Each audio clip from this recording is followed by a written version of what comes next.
În numele lui Dumnezeu cel milos și milostiv. Când soarele se va chirci. Când stelele vor cădea. Când munții vor fi puși în mișcare. Când cămilele în 10 luni lăsate în uitare. Când fiarele vor fi adunate. Când mările se vor revărsa. Când sufletele vor fi împerecheate. Când copila de vie îngropată va fi întrebată. Pentru care păcat a fost omorâtă. Când sulurile vor fi împrăștiate. Când cerul va fi dat la o parte. Când iadul va fi încins.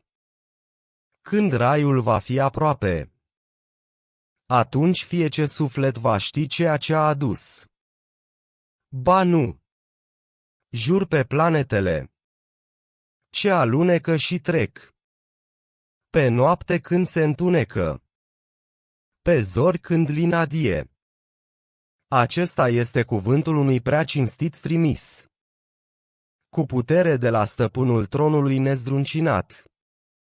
Supus și credincios. Prietenul vostru nu este îndrăcit. El l-a văzut în zare de ușit. Și el cu taina nu este zgârcit. Acesta nu este cuvântul unui diavol la pietre luat. Unde plecați? Aceasta este doar o amintire pentru lumii. Pentru aceia dintre voi care vor să calce drept.